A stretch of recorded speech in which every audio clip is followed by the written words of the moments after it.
क्या हो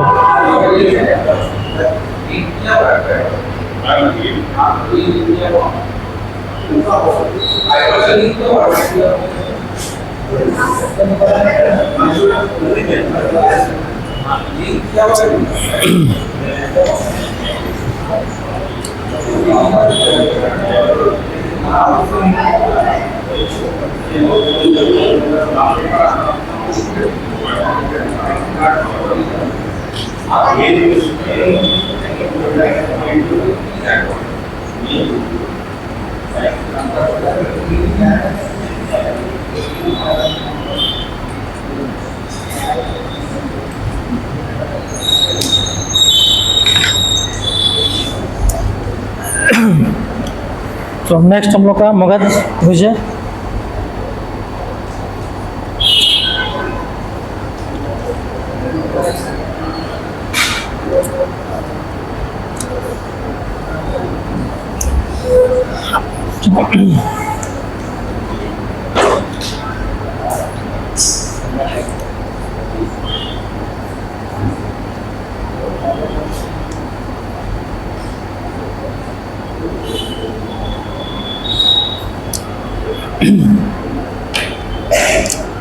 देखो उसमें पहला उसमें लिखो, यद्यपि साहित्यिक स्रोतों में, यद्यपि साहित्यिक, जो भी साहित्य वाला जो स्रोत है, सोर्सेस है, यद्यपि साहित्यिक स्रोतों में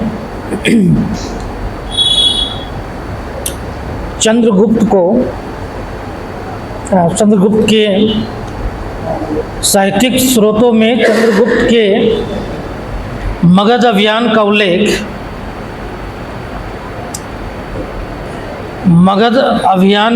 उल्लेख मिलता है।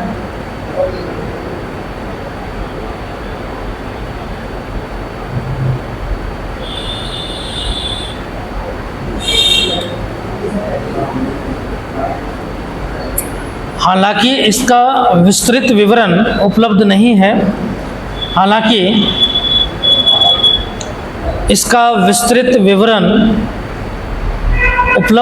है।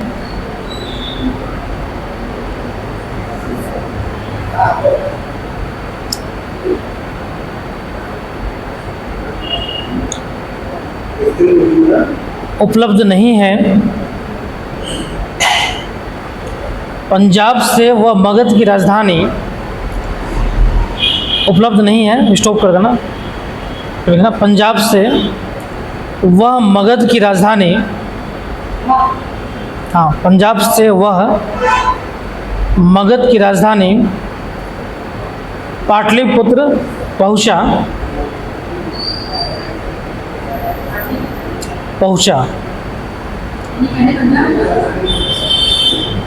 ये स्पष्ट है कि पंजाब पहले जीता था, उसके बाद मगध को जीता था। पाटलिपुत्र पहुंचा।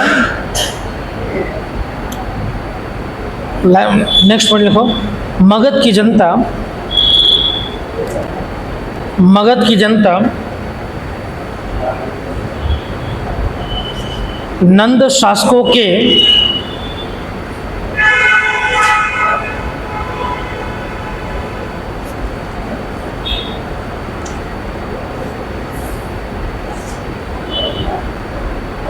मगध की जनता नंद शासकों के अत्याचारों से ऊब चुकी थी, अत्याचारों से ऊब चुकी थी।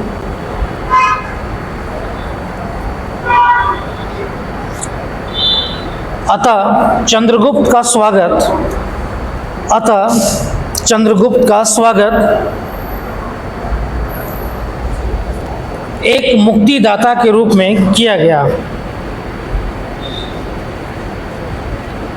एक मुक्तिदाता के रूप में किया गया।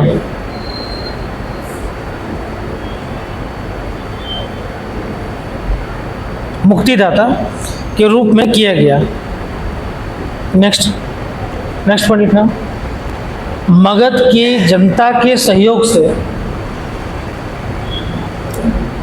मगध की जनता के सहयोग से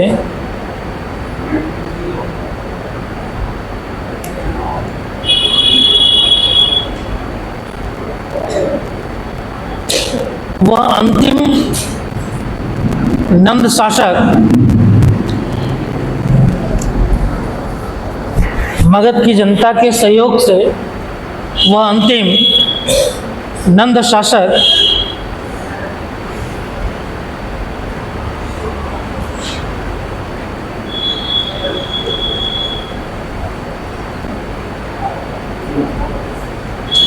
घनानंद को पराजित करने में सफल हुआ।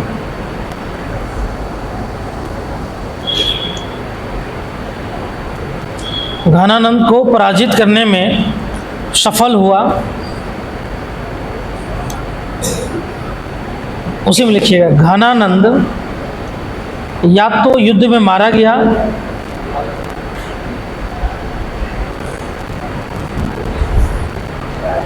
अथवा राजधानी छोड़कर भाग खड़ा हुआ, अथवा राजधानी छोड़ भाग खड़ा हुआ।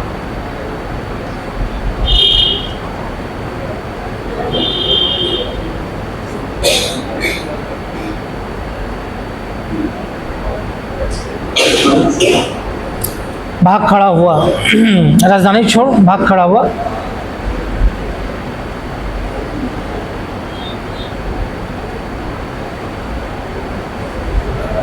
ठीक है, नेक्स्ट पॉइंट, इस घटनाक्रम का विवरण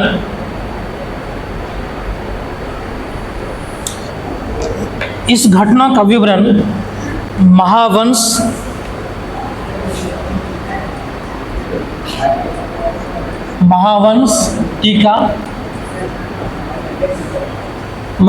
टीका मिलिंद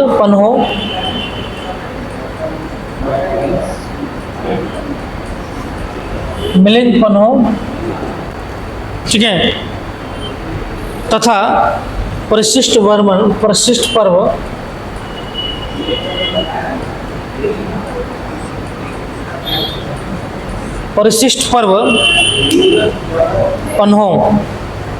पन्हो आधा न, मिलिंद पन्हो तथा परिशिष्ट पर्व में मिलता है।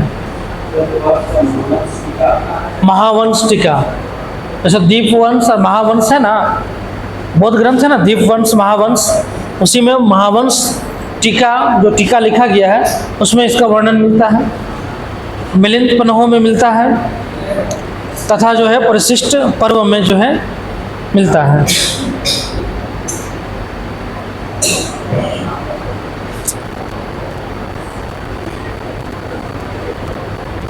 ठीक है, अब इसमें जो है देखो, इसमें उल्लेख मिलता है, बोला जाता है कि जो है नंद जो शासक था काफ़ी अत्याचारी शासक था, और उसके अत्याचार से जो जनता थी वो सब त्रस्त थे, और कोई चाहता था कि जो है उसके जो अत्याचार है उससे कोई उसको मुक्ति दिलवाए, है ना। अब बोला जाता था कि बहुत तानाशाही टाइप का, अत्याचारी टाइप का शासक था। जो चंद्रगुप्त था या चाणक्य है, वो तो पहले ही कसम खाकर बैठा हुआ है कि मगध में जो है नंदों का नाश करेंगे। लेकिन जो है चूँकि वहाँ पे कन्फ्यूजन होता था पहले कि जो है चंद्रगुप्त ने सीधे मगध पे आक्रमण कर दिया। कुछ इतिहासकार पहले बोलते थे कि मगध पे आक्रमण किया, और उसके बाद फिर जो है सिंध और पंजाब वाले क्षेत्रों को जो है जीत कर अपने साम्राज्य में मिला लिया। लेकिन ये संभव नहीं दिखता है, तार्किक भी नहीं लगता है, क्योंकि मगध एक बड़ा क्षेत्र था। सिंध वाला क्षेत्र और पंजाब वाला क्षेत्र बहुत बड़ा नहीं था, छोटा क्षेत्र था, तथा सिचुएशन भी उस हिसाब से था, वहाँ का परिस्थिति भी जो है उसी हिसाब का था। क्यों? क्योंकि वहाँ विदेशी सत्ता था, मतलब यूनान साहे वो लोग वहाँ पर जो सत्ता कर रहे थे, तो वहाँ के लोग जो है अगर उन्हीं लोगों में से कोई व्यक्ति सत्ता में आता तो मैनेज हो सकता था। लेकिन जैसे मान लीजिए कि ये मगध में हम देखें कि जो है मान लीजिए नागवंश जो है, या मान लीजिए कि हर्यक वंश के बाद जो है दूसरा वंश आया, तीसरा वंश आया, फिर मान लीजिए नंद वंश आया, तो लोगों ने एक्सेप्ट कर लिया। क्यों? क्योंकि इन्हीं लोगों में से दूसरा वंश का लोग आ गया। लेकिन वहाँ तो विदेशी थे, तो विदेशी को कैसे स्वीकार करते? तो वहाँ पर जो है विद्रोह होने लगा, लोगों ने विद्रोह करना स्टार्ट कर दिया। और इसका फ़ायदा जो है किसको मिला? क्योंकि सिकंदर जब वापस लौट के गया तो उसने जो है उसको अपना अलग अलग क्षेत्रपों में जो है राज्यों को बांट दिया। सिंध वाला प्रांत अलग कर दिया, पंजाब वाला प्रांत को 2 भाग में बांट दिया, है ना, कुछ को फिलिप के नेतृत्व में रख दिया, कुछ उसका सहायक, उसी के सहायक था, उसी के नेतृत्व में जो है रख दिया गया। तो अलग अलग प्रांत में इसको काट कर दिया कि जिससे नियंत्रण रखा जा सके। जब सिकंदर चला गया उसका मृत्यु भी हो गया, ठीक है। तो सिंपल सी बात है कि जो है वहाँ विद्रोह भी भड़क रहा था। विद्रोह भड़काने में जो है बोला जाता है कि सबसे बड़ा हाथ चंद्रगुप्त और चाणक्य का था, क्योंकि तहसीला वाला क्षेत्र में वो थे, लोगों को भड़काते रहते थे। ये जो विदेशी शासन है, विदेशी शासन जो है क्या करेगा कि जो है आपको जो है नुकसान कर रहा है, आपके जो है जो अधिकारों को नष्ट कर रहा है। तो तरह तरह जिस माध्यम से वो भड़का सकते थे वो भड़काते हैं। क्लियर? तो इस हिसाब से जो है धीरे धीरे जब भड़कते भड़कते लोगों ने जो है भड़क गए होंगे और जो है उनके नेतृत्व में लोगों ने विद्रोह कर दिया, और विद्रोह कर दिया तो जो है पूरा शांति हो गया। और उस विद्रोह में जो हो सकता है कि आक्रमण भी हुआ हो, सैन्य हमला भी हुआ हो, है ना, और जो है पंजाब वाले क्षेत्र में और जो है सिंध वाले क्षेत्र में आक्रमण मतलब विद्रोह जो है इतना बड़ा फैल जाता है कि बाद में जो है वहाँ पर जो भी उसका छत्रप होता है उसको हटा दिया जाता है। फिलिप तो मर ही जाता है, बाकी निकल जाता है। और क्या बोलते हैं चंद्रगुप्त मौर्य के जो है अधिकार में जो है दोनों क्षेत्र आ जाता है। अब वहाँ का शासक बन जाता है और फिर वहाँ के संसाधनों से वो क्या करता है, मगध की और जो है आक्रमण करता है। तो वो तार्किक लगता है कि वहाँ पे राजा वो बन गया, संसाधन उसके पास आ गया, सेना भी उसको मिल गया उन क्षेत्रों का, यवन सेना था उसको मिला लिया होगा, क्योंकि मिलता है प्रमाण कि जो है मगध पर जब आक्रमण करता था यवन सैनिक भी उसमें शामिल होता है आक्रमण में। इसका मतलब था कि यवनों को जो है उसने मिला लिया था, आक्रमण किया होगा और यवन सैनिक जो होंगे उनको बोला होगा कि मेरे साथ रहो, सेना है ना उसको तो लड़ना है, कहीं भी लड़े, चाहे तुम्हारे तरफ जाए इसके तरफ। तो यवन सैनिक को मिलाकर जो है उसने मगध पर आक्रमण किया होगा। ये तार्किक है कि जो है पहले सिंध और पंजाब में आक्रमण हुआ और फिर मगध के क्षेत्र में आक्रमण हुआ। क्लियर? अब ये जो है पूरा का पूरा जो है स्पष्ट है। अब दूसरा चीज़ है कि मगध पे आक्रमण हुआ, इसका जो स्रोत मिलता है ना, इसका जो स्रोत है, इस स्रोत में जो है जो साहित्यिक बुक है लगभग उसी स्रोतों में हम निर्भर है कि मगध पे जो है आक्रमण कैसे, कोई विस्तृत इसका नहीं मिलता। ये स्रोत मिलता है कि मगध पे आक्रमण किया गया, लेकिन ये नहीं मिलता कि कैसे किया गया, बहुत विस्तृत इसका उल्लेख नहीं है। लेकिन छोटे मोटे घटनाओं को जो है जो मिला है उसके आधार पर जो साक्ष्य जो साहित्य में है उसके आधार पर माना जाता है कि जो है जब उसके पास जो पंजाब में अधिकार आया, सेना उन्हें आ गई, उसका संसाधन आ गया, तब इसने क्या किया कि जो है आक्रमण जो है किया, आक्रमण किया। और आक्रमण जो है किया तो लोगों ने देखा, क्योंकि लोग तो त्रस्त हैं, मगध के लोग तो त्रस्त हैं, उन लोगों ने जो है चंद्रगुप्त मौर्य को मुक्तिदाता के रूप में देखा और लोगों ने जो है विरोध नहीं किया, मतलब लोगों ने सपोर्ट किया आक्रमण को। समझ में? तो यह होता है कि चंद्रगुप्त मौर्य जो है डायरेक्ट पाटलिपुत्र पर जो है आक्रमण कर देता है, आक्रमण कर देता है। ये मिलता है, उल्लेख करता है कि आक्रमण कर देता है और आक्रमण करने के बाद उसको सफलता नहीं मिलता है। जितना कमजोर तो था ही नहीं, वही बात बताया कि जो सेंटर पाटलिपुत्र है वहीं पर आक्रमण कर दिया, तो इतना कमजोर तो है नहीं नंद भी, तो सफल नहीं हो पाता है। तो बोलता है जो महावंश टीका वगैरह है कि चंद्रगुप्त ने पहले सीधे पाटलिपुत्र पर आक्रमण करने का प्रयास किया, परंतु इसमें वो विफल रहा। ठीक है, उसे युद्ध में क्षति उठानी पड़ी। अंततः चंद्रगुप्त ने जो है निकटवर्ती क्षेत्रों पर अधिकार कर आगे बढ़ने की योजना बनाई, ठीक है, परंतु यह भी जो है नीति इसकी असफल हो गई। अंततः उसने नई नीति अपनाई, सीमावर्ती क्षेत्रों पर विजय कर उसकी सुरक्षा की व्यवस्था वो पाटलिपुत्र पहुंचा, विजय कर जो है वो पाटलिपुत्र पहुंचा, जहाँ नंदों की सेना विशाल सेना के साथ उसका जो है युद्ध हुआ। मतलब अब क्या हो गया कि जो सीमा वाला राज्य था जो इनके अधीन था, उस पर ये पहले अधिकार करना स्टार्ट कर दिया, और उसके बाद जब सीमा से इसको जो है अधिकार कर लिया, साइड वाले सीमा से, उसके बाद जाकर फिर जो है पाटलिपुत्र पर आक्रमण किया। क्यों? क्योंकि सपोर्ट न मिला। समझ में आया?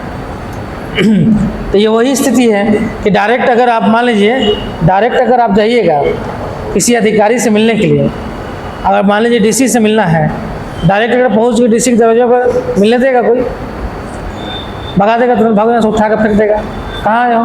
डीसी से। अरे तुम मुझसे डीसी से मिलेंगे, चलो निकलो, निकाल देगा। तो पहले क्या होता है, पहले मिलने का जो है साइड वाला जो है असिस्टेंट खोजा जाता है, कौन मिला सकता है ना? ताकि आप जाइएगा तब को टाइम ही नहीं मिलेगा। बोले डीसी अभी तो सर के पास टाइम नहीं, आइएगा 4 दिन बाद, 5 दिन बाद। फिर गए, बोले अभी तो नहीं, अभी मीटिंग में, अभी वहाँ जाइए, बाद में आइएगा। डीसी से मिलने के लिए अपॉइंटमेंट लेना पड़ता है, अपॉइंटमेंट जल्दी नहीं मिलेगा। तब क्या करते हैं, कोई ड्राइवर पकड़ लेते हैं, कोई डीसी साहब का जो है कोई है, उसको पकड़े और उनसे उनके जरिए जो है मैसेज करवाएं कि हमको जो है मिलना है, ठीक है। तो पहले क्या होता है कि जो साइड वाला जो उनका इधर साइड वाला जो उनका जो है सपोर्टर है, उसको पहले साइड कीजिए, तब आप सेंटर में ऑटोमेटिक पहुंच जाइएगा।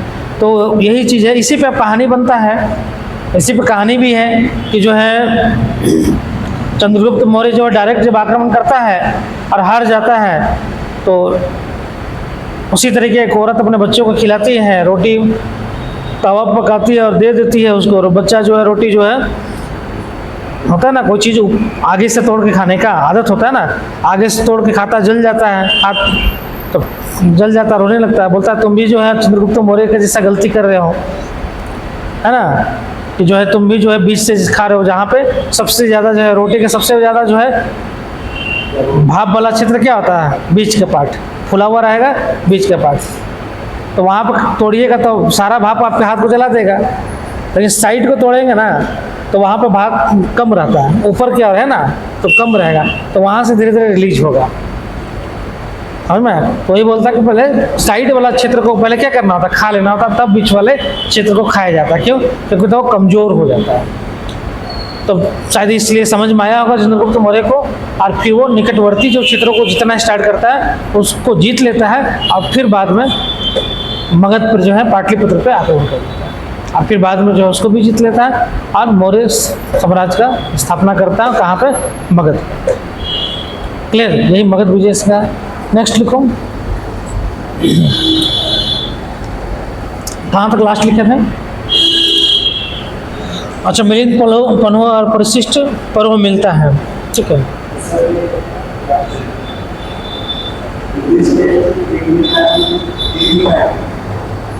क्या नहीं समझ पा रहा?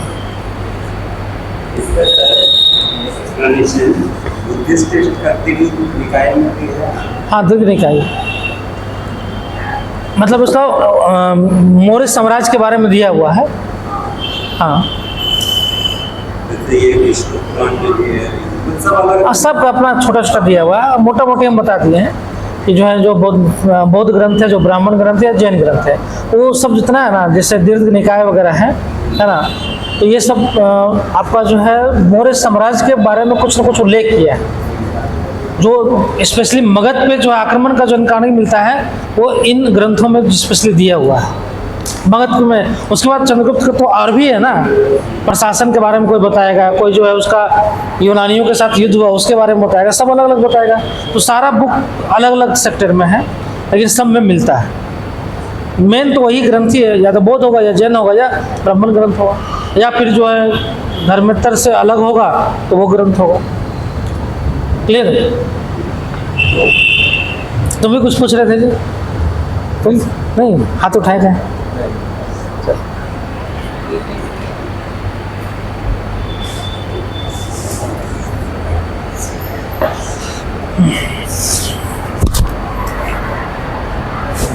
कैसे होगा?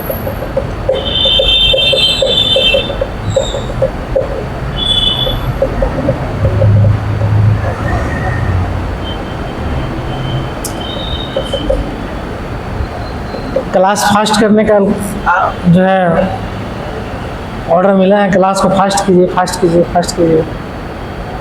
तो हम बोले बढ़िया 3 घंटा से 6 घंटा फास्ट कर देते हैं। अब ज़्यादा फास्ट हो जाएगा तो पटरी से उतर जाएगा तो दिक्कत हो जाएगा।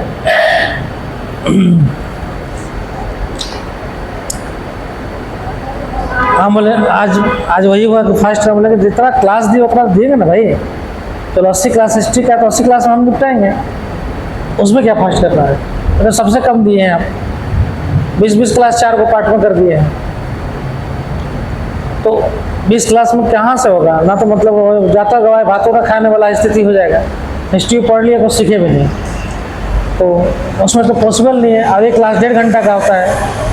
80 क्लास मतलब आप समझ रहे हैं, 80 क्लास का मतलब हो गया 80 घंटा और 4 घंटा 40 घंटा। 120 घंटा में पूरा हिस्ट्री खत्म करना है। 120 घंटा 120 घंटा में तो पॉलिटी सही से ख़त्म ना हो, तो इतना सर्टेन टाइम में ख़त्म करना है। उसमें प्रॉपर जो है 120 घंटा क्लास नहीं होता है, वो 5-10 मिनट इधर उधर जाएगा। वो आप कितना भी स्ट्रिक्ट कर लीजिए, वो होगा ही होगा, है ना? ये है। तो ये नहीं, फिर भी हम लोग 2 क्लास वो तो लेंगे। अब 80 क्लास तो 80 क्लास तो कम से कम लेने दो यार। अब उसमें क्या फर्स्ट कर दें?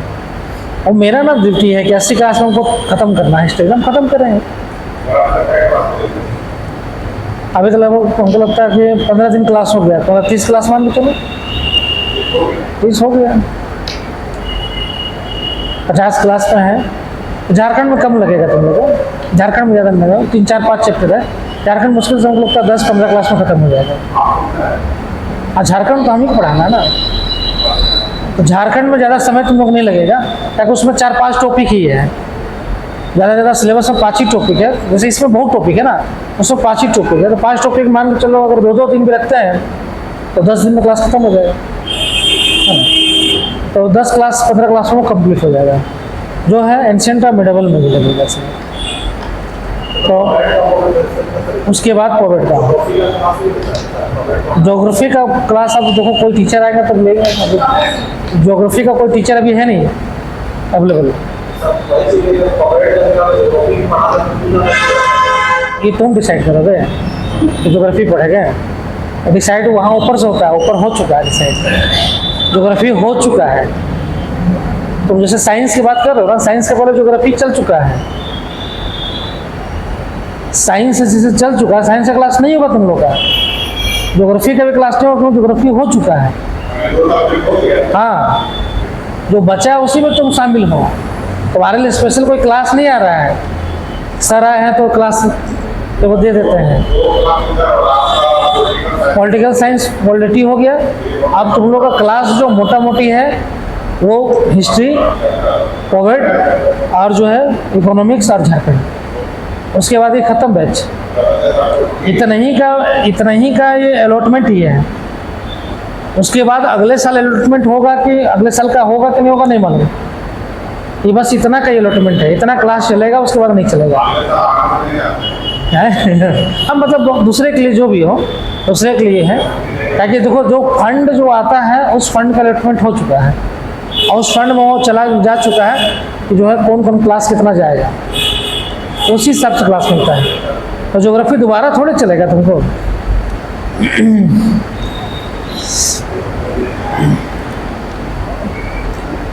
इसलिए जो है मान के चलो ज्योग्राफी क्लास तुम लोग का जो भी हुआ है वो हो चुका है, हुआ है ना?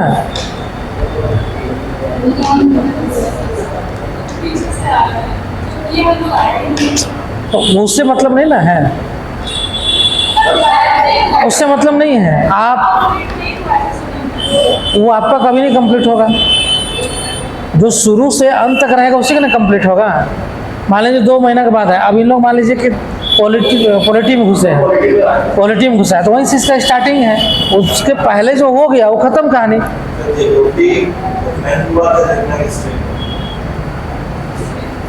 जितना हिस्ट्री हुआ मतलब हिस्ट्री में तुम लोग 1-2 क्लास ही हुआ था शायद। अब जो है वहाँ पे काउंट हो गया है ना, साइंस का भी काउंट हो चुका है, वो आपको नहीं मिलेगा।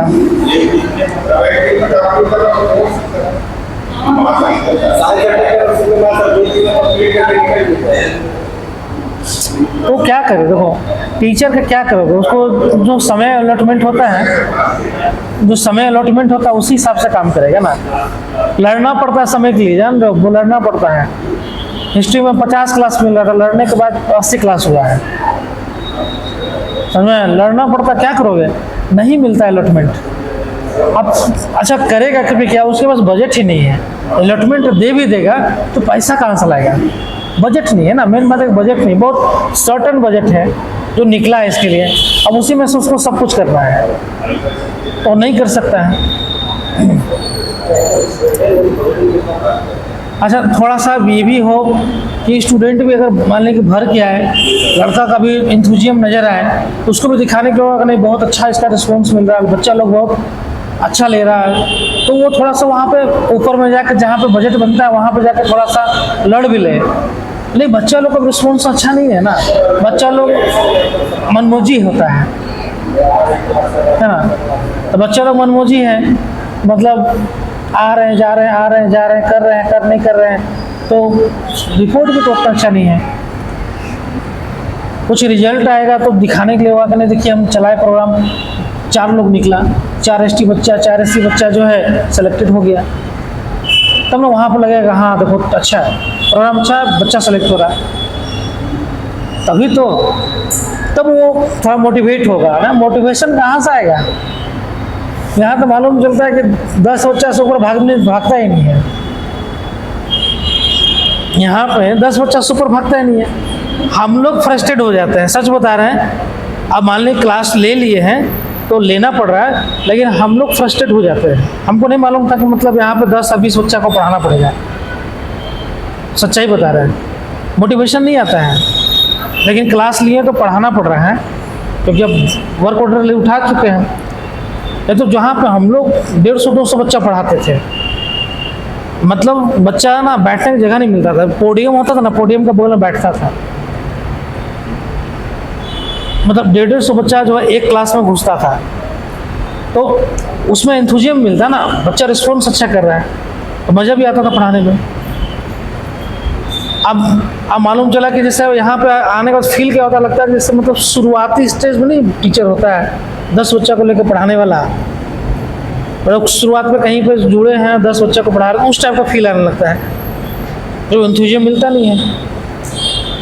तो लगता है कि मतलब एक समय 8 साल से जो है 200, 300 बच्चा का बैच पढ़ा रहे हैं और अचानक से जो है 10 बच्चे में आ गए, तो डिमोटिवेट होने लगते हैं, फ्रस्ट्रेशन होने लगता है, यार क्या मतलब क्या कर रहे हैं हम। सही बोल रहे हैं हम, डिमोटिवेट। अच्छा बच्चा का भी उस तरह का रिस्पॉन्स भी नहीं होता है, 2-4 बच्चा का छोड़ दीजिए तो रिस्पॉन्स नहीं बहुत अच्छा है, बस खाली ये है कि बस क्लास ज्वाइन कर लेते हैं। तो अरे टीचर का मोटिवेशन क्या है, स्टूडेंट है, स्टूडेंट का मोटिवेशन क्या है, सिलेक्शन है, यही है ना। आपको सिलेक्शन होगा तो आप मोटिवेट होइएगा। टीचर का मोटिवेशन है कि स्टूडेंट अगर अच्छा करेगा, अच्छा से जो है उसके क्लासेस में आएगा तो मोटिवेट होता है कि नहीं हम बहुत अच्छा कर रहे हैं, तब वो और अच्छा करने के लिए कोशिश करेगा। नहीं तो मालूम चलेगा कि जब उसको मोटिवेशन ही नहीं मिलेगा तो बोला बकवास, चलो क्या बोले, फ्री का क्लास में प्रचार प्रसार करने का नहीं, क्लासेस का तो प्रचार प्रसार हुआ ही है। इनरोलमेंट कितना है मालूम है तुमको, ग्रुप में इनरोलमेंट कितना है, कितना है ग्रुप में इनरोलमेंट, 300-350 लड़का का होगा, 400 इससे कम नहीं होगा।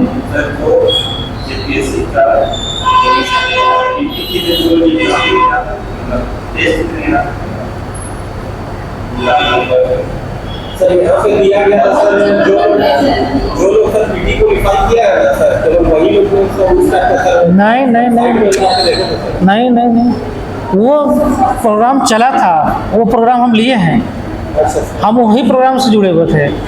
जो पीटी क्वालिफाई जो बच्चा था ना, उसका प्रोग्राम चला नीचे में, है ना, उसमें हम हिस्ट्री पॉलिटी या कोविड हम पढ़ाए उसमें, वो उस समय चल रहा था। ये तो उसके पहले प्रोग्राम चल रहा था, ये प्रोग्राम शुरुआत में स्टार्ट हुआ है।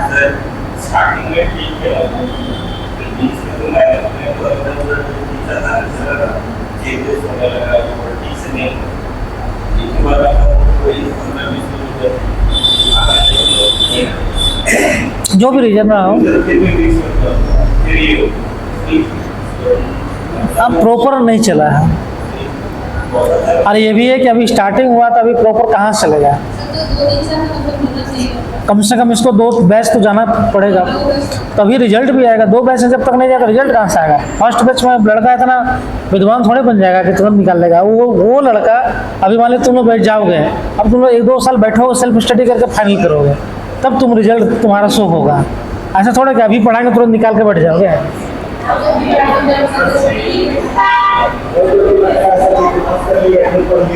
वह हमको अब ऐसा तो नहीं कि हम जो है पानी में घोल के पिला रहे तुम लोग को, तुम लोग पी लिया, तुम लोग जाकर वहाँ उल्टी कर दिए, ऐसा नहीं है। मेन वही बात है मैनेजमेंट का, मेन मैनेजमेंट का है। और मेन है कि मोटिवेट करने का है।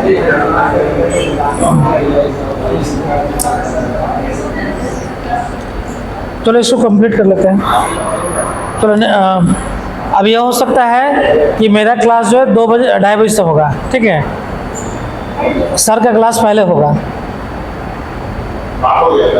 लगभग अब बात फाइनल है, कल फाइनल हो जाएगा, ठीक है। तो ज़्यादा संभावना कि हो सकता है ना। तो अनिल मिश्रा सर का जो है सुबह में क्लास होगा, और हम जो टाइम वही लेंगे, हम 3 घंटा क्लास लेंगे मतलब को, और 2:30 बजे से लेकर जो है 5:30 बजे तक। अच्छा है, कंटिन्यू लेकर निकल जाएंगे क्लास। तो अभी तो 5:30 बजे निकलते हैं ना जी, तो वही टाइम तो क्लास है, वही टाइम, कोई दिक्कत नहीं है। खाली ये बात चेहरा बदल जाएगा, क्लास वही रहेगा।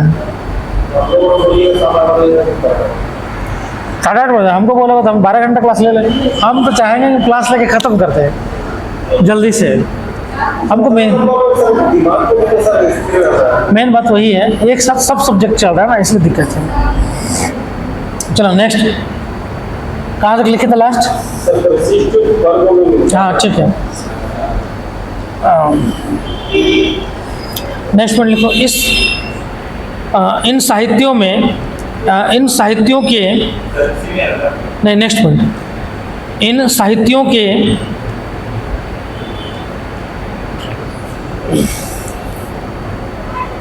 विवरण से ज्ञात होता है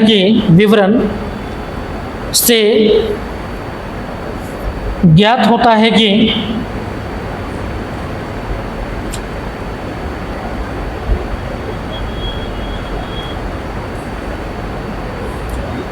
चंद्रगुप्त ने पहले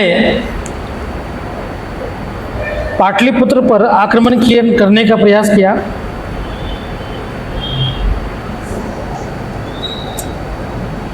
पाटलिपुत्र पर आक्रमण करने का प्रयास किया,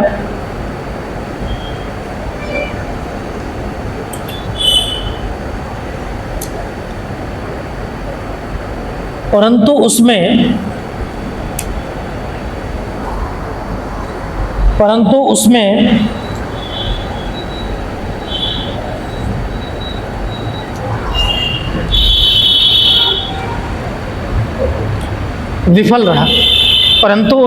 विफल रहा या सफल रहा, जो लिखना है, परंतु उसमें वो विफल रहा।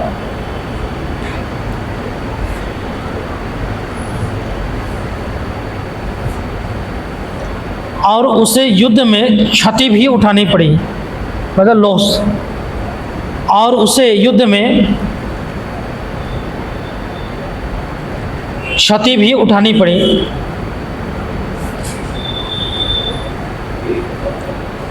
क्षति मतलब लॉस भी उठानी पड़ी।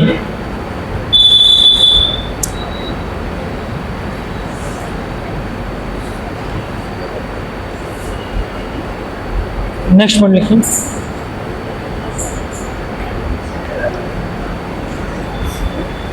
अंततः चंद्रगुप्त ने नई नीति अपनाई।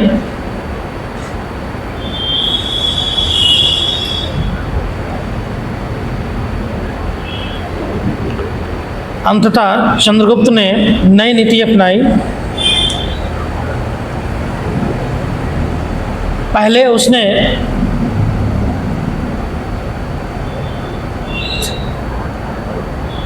मगध की सीमावर्ती क्षेत्रों पहले उसने मगध की सीमावर्ती क्षेत्रों पर विजय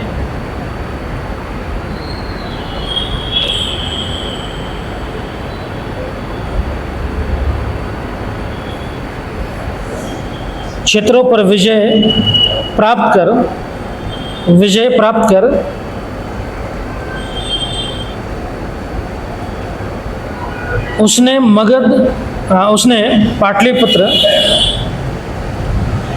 उसने पाटलिपुत्र पर आक्रमण किया।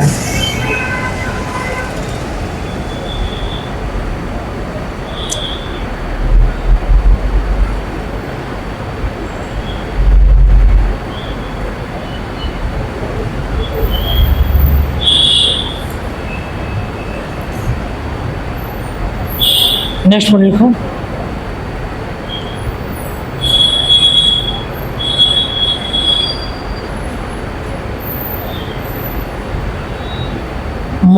मुद्रा राक्षस के अनुसार नेक्स्ट पॉइंट लिखो। मुद्रा राक्षस साहित्य के अनुसार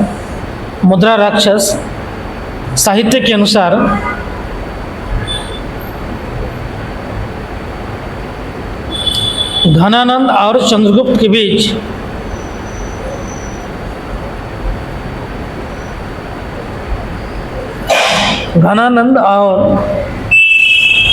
के बीच भीषण संघर्ष हुआ।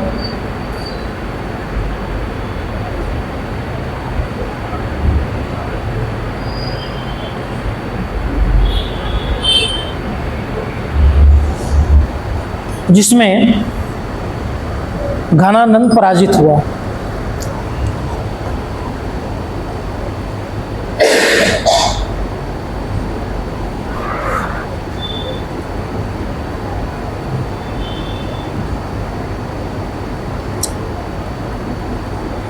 नेक्स्ट पॉइंट लिखो। परिशिष्ट पर्व के अनुसार, यहीं पे परिशिष्ट पर्व के अनुसार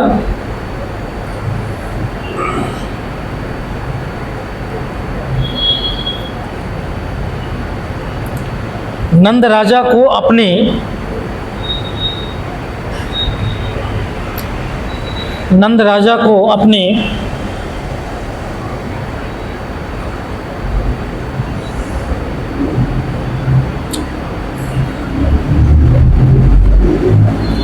दो पत्नियों एवं एक पुत्री के साथ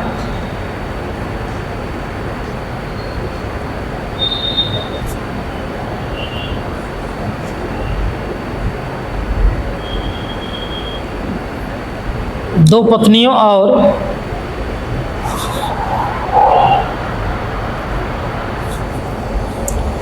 एक पुत्री के साथ राज्य छोड़कर जाने दिया गया।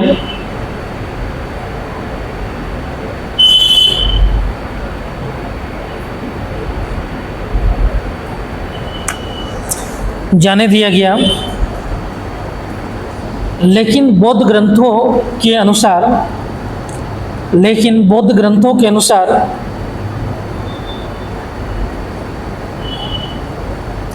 वह युद्ध में मारा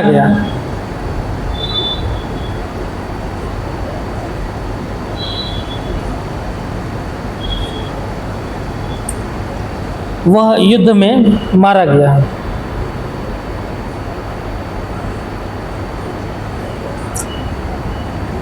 ठीक है। उसमें एक वर्ड लिखो तो लिख भी सकते हो, जो भी हो, उसी में लिख सकते हो जो भी हो। अंततः 322 ईस्वी में, ईसा पूर्व में,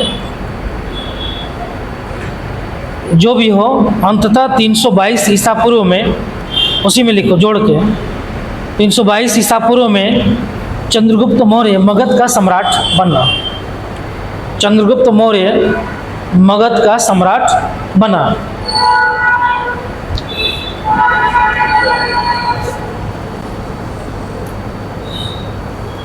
ठीक है, ये पूरा पैराग्राफ में दिया हुआ, हम इसको लाइन बाय लाइन करवा दिए हैं, इसलिए तो थोड़ा सा बोलते हैं ना कि प्रेजेंटेशन उसको बढ़िया होना चाहिए। ठीक है, तो लाइन बाय लाइन करवा देंगे जिससे पैराग्राफ में ना लगे, है ना। और लाइन बाय अच्छा होता है, थोड़ा इफेक्टिव भी होता है।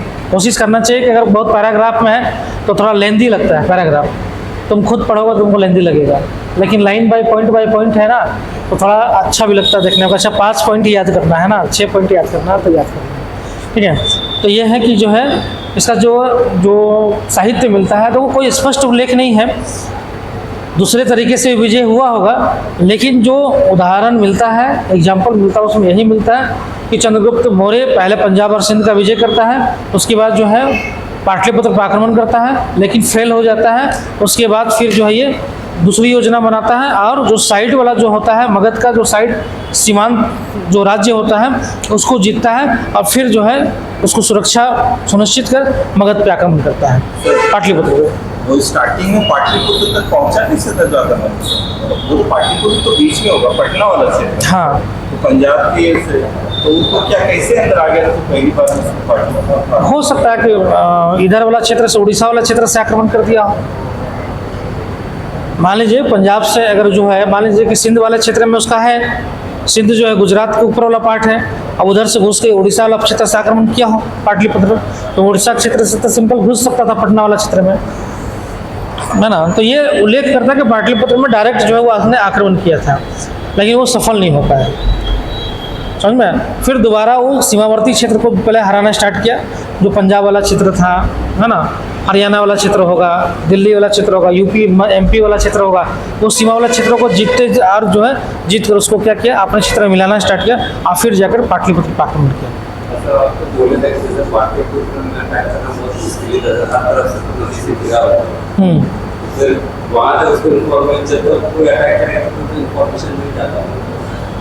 हाँ देखो, सिंपल सी बात है, पाटलिपुत्र में देखो उसका भौगोलिक जो है वो सुरक्षा कर रहा है कि उसको चारों तरफ से आक्रमण नहीं कर सकते हैं, लेकिन ये भी तो है कि एक तरफ से वो रास्ते से भी तो जुड़ा हुआ है, 3 और नदियों से है, लेकिन एक और रास्ते से भी तो है। और प्लस है कि जब आक्रमण करना होगा तो योजना तो बनाएगा, क्योंकि चाणक्य तो उस चीज़ को भली भांति जान रहा है, और चंद्रगुप्त मौर्य ऐसा तो था नहीं, उसने पहले रेकी करके देख लिया होगा कि कौन सा जो है एरिया से उनको आक्रमण करना है, और जनता भी तो साथ दे रही है ना। सबसे बड़ी बात है कि जनता सपोर्ट में है, आक्रमण हो रहा तो जनता भी सपोर्ट करके ना उसको आक्रमण में सहायता कर रही है। वो भी चाह रहे कि नंदवंश खत्म हो जाए, जनता के सहयोग के बिना थोड़ी जीत पाता है। बोला जाता है जनता भी इसके साथ लड़ना स्टार्ट कर दिया, मतलब उसको सूचना पहुंचने नहीं दे रही है वहाँ तक। सेना उसको, मान लीजिए सेना सब जगह नहीं ना लगा कर रखेगा, अधिकतर सेना तो उसका दिल्ली में क्या बोलते हैं पटना के आसपास होगा, लेकिन बाकी जगह में कहीं कहीं होगा सुरक्षा बाउंड्रीज के पास, वहाँ सेना को हटाया तो जनता थोड़ी वहाँ से मैसेज पहुँचने दे रही होगी। वो धीरे धीरे घुसते घुसते पाटलिपुत्र तक पहुँच गया, पाटलिपुत्र पहुँचा होगा तो मालूम चला हुआ कि अरे सेना आ गया लड़ाई करने के लिए, तब तक जो है बहुत लेट हो चुका था। जब आपका पब्लिक ही आपको सपोर्ट नहीं करेगी तो फिर तो जितना मुश्किल है। नंद नहीं जीत पाया क्योंकि पब्लिक सपोर्ट नहीं कर पाई, इस कारण, और जनता भी आक्रमण कर दी होगी, और जो है उसकी सेनाओं को जो है कहीं ना कहीं सपोर्ट नहीं की, समझ में आप। ठीक है, ये आपको मगध का विजय हो गया पहला, पूर्व के पहले। अब दूसरा हम लोग का जो है मगध के बाद का है।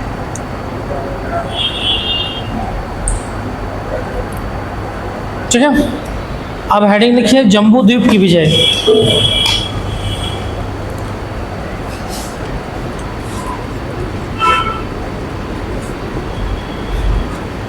द्वीप की विजय।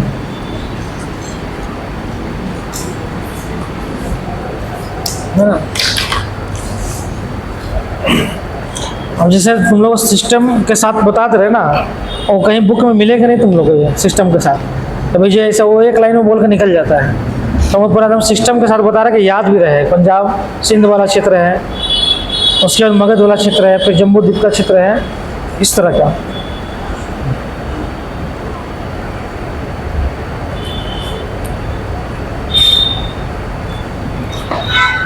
जम्बू द्वीप की विजय, उसमें पहला पॉइंट लिखा हूँ, चंद्रगुप्त सिर्फ पंजाब और मगध की विजय से ही, सिर्फ पंजाब और मगध की विजय से ही संतुष्ट नहीं हुआ,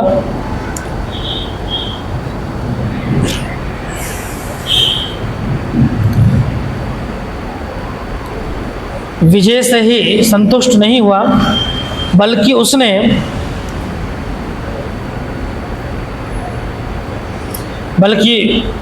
उसने भारत के अन्य भागों पर भी विजय प्राप्त की।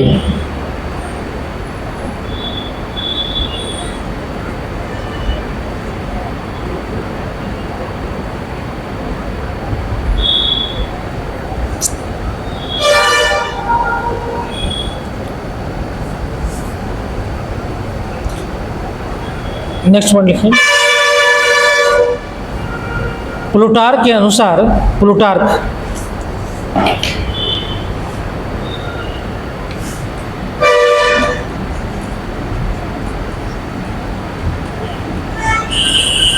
के अनुसार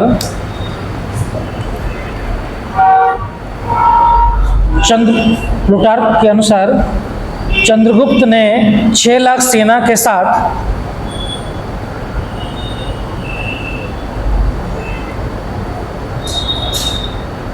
6 लाख सेना के साथ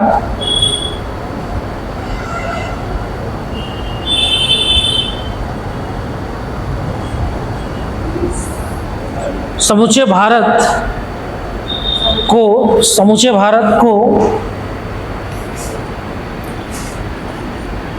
अब देखो इंग्लिश में क्या होता है नहीं मालूम, रौंद दिया, ये टर्म यूज किया गया बुक में है। समूचे भारत को जो है रौंद दिया, मतलब जो है क्या बोलते हैं उसको, जीत लिया। उसको एक दूसरा वर्ड यूज कर सकते हो, समूचे भारत को जो है, पूरे भारत को जीत लिया। 6 लाख की सेना के साथ समूचे भारत को जीत लिया या रौंद दिया। उसी में लिखिएगा, जस्टिन भी कहता है कि, हाँ जस्टिन ये भी इतिहासकार ही था, यूनानी इतिहासकार जस्टिन, ये सब नाम याद रखिएगा। जस्टिन भी कहता है कि सारा भारत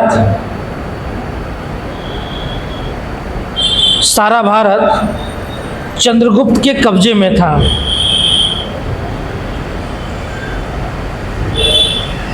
सारा भारत चंद्रगुप्त के कब्जे में था।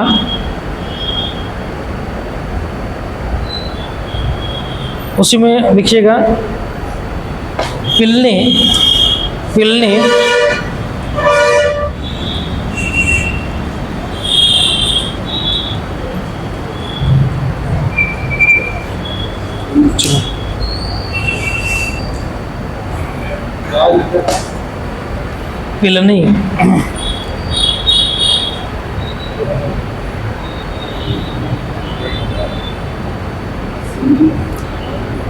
पिलनी मगध साम्राज्य, लिखो ना, इसका नाम नहीं सुना है पिलनी का, एनसीईआरटी में दिया होगा पिलनी का। पिलनी और प्लूटार्क, ये सबका नाम, जस्टिन, ये सबका नाम देता है। पिलनी मगध साम्राज्य की सीमा सिंधु नदी तक बताता है। पिलनी मगध साम्राज्य की सीमा सिंधु नदी तक बताता है। समझ में आया? सिंधु नदी मतलब सिंधु नदी कहाँ जाता है? गिरता अरब सागर में, तो मतलब निकलता है कहाँ से सिंधु नदी? उधर कहाँ?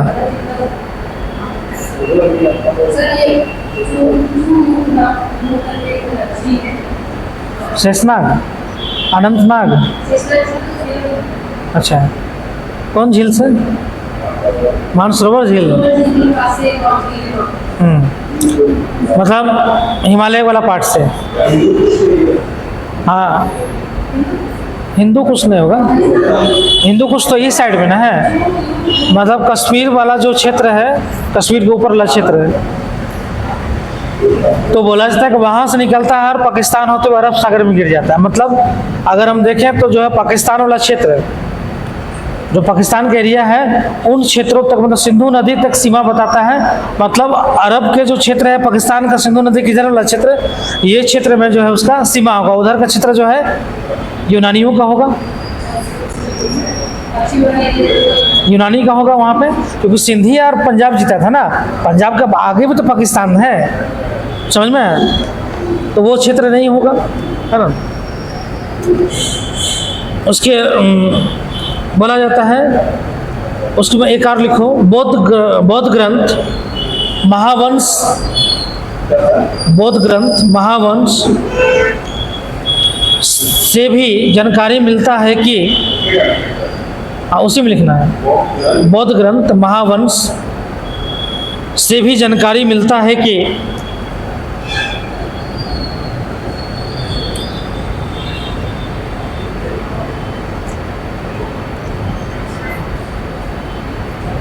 कौटिल्य ने चंद्रगुप्त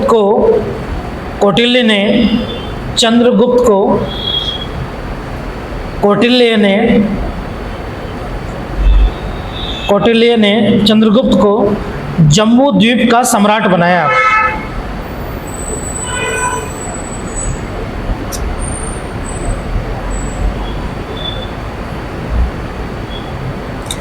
जम्बू द्वीप का सम्राट बनाया।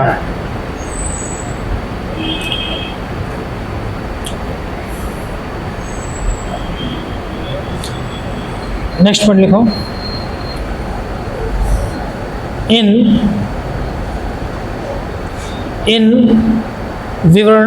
विवरणों से स्पष्ट हो जाता है, इन विवरणों से स्पष्ट हो जाता है कि पंजाब और मगध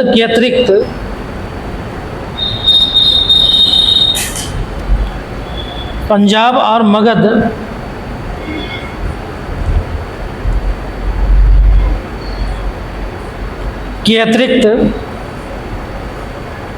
चंद्रगुप्त ने भारत के अन्य भागों पर भी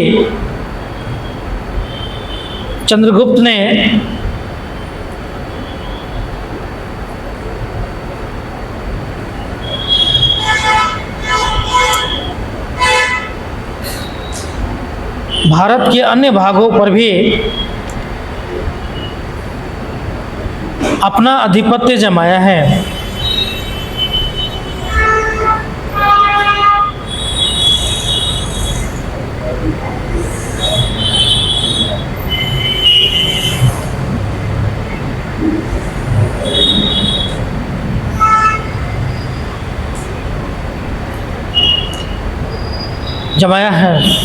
ठीक है। इसका उल्लेख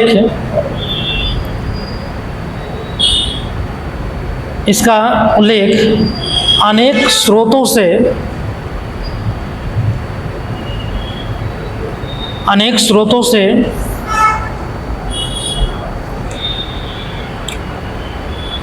स्रोतों में मिलता है, से नहीं, अनेक स्रोतों में मिलता है।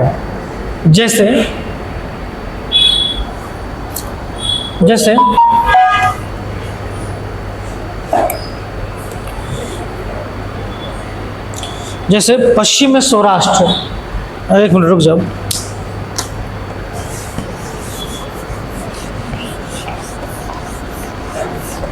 जैसे जो है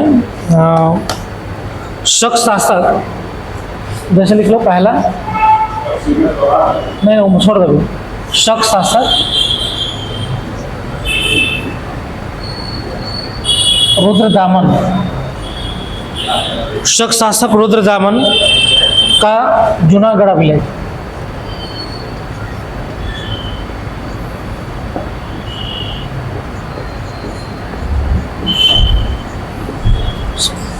शक शासक जो है, जो शक शासक है रुद्रदामन, उसका जूनागढ़ अभिलेख से जो है ये पुष्टि होता है कि सौराष्ट्र पर पश्चिम में सौराष्ट्र पर जो है, पश्चिम में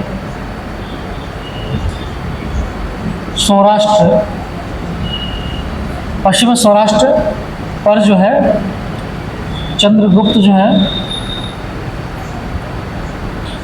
मौर्य का अधिकार था। ठीक है, सौराष्ट्र समझ रहे हो, गुजरात का एकदम कोना है ना, सौराष्ट्र वाला क्षेत्र, जूनागढ़। ठीक है, तो सौराष्ट्र तो एक अभिलेख में मिलता है, शक शासक रुद्रदामन का जूनागढ़ अभिलेख है, उसमें मिलता है कि चंद्रगुप्त का जो सीमा था कहाँ पे था, सौराष्ट्र वाला क्षेत्र तक, पश्चिम में। मतलब वहाँ पे जो है तालाब बनाने का भी जो है, जो झील बनाने का भी जो है उल्लेख कर रहा है कि चंद्रगुप्त का जो उसका जो है सेनापति था, उसने वहाँ पे झील एक बनाया था। ठीक है, ठीक है, बोला जाता है कि जो है इसमें क्या मिलता है, इस अभिलेख में बताया गया चंद्रगुप्त का मनोनीत जो प्रांतपति था पुष्पगुप्त, वो सौराष्ट्र का शासक था। जो चंद्रगुप्त मौर्य का जो है, जो उसका जो है मनोनीत प्रांतपति था, मतलब प्रांत का जो हेड बनाया गया था, गवर्नर, वो कौन था, पुष्पगुप्त था।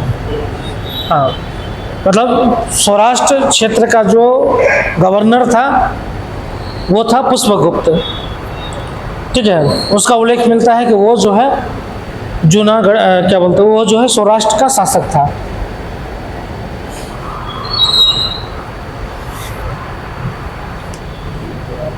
ठीक है, उसके बाद मैसूर में जो है कुछ अभिलेख मिला है। मैसूर अभिलेख है ना, मैसूर अभिलेख में जो है मिला है, जिससे जो है मैसूर में जो है पुष्टि होता है, उत्तरी मैसूर चंद्रगुप्त के अधिकार में था। ठीक है, उत्तरी मैसूर जो है, मैसूर चंद्रगुप्त का जो है के अधिकार में था। ठीक है, चंद्रगुप्त मौर्य के अधिकार में था। समझ में, मैसूर मतलब जो आज के डेट में कर्नाटक है, मैसूर पहले राज्य बोला जाता था और टूट के कर्नाटक में आ राज्यों में बटा है। ठीक है,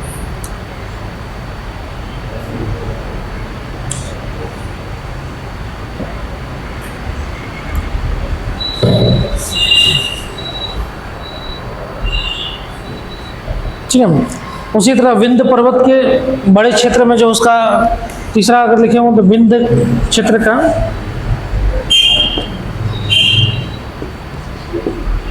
क्षेत्र पर भी जो है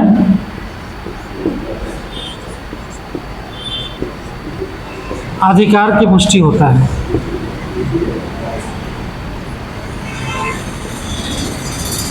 या ऐसे लिखो, अधिकार की जानकारी मिलता है।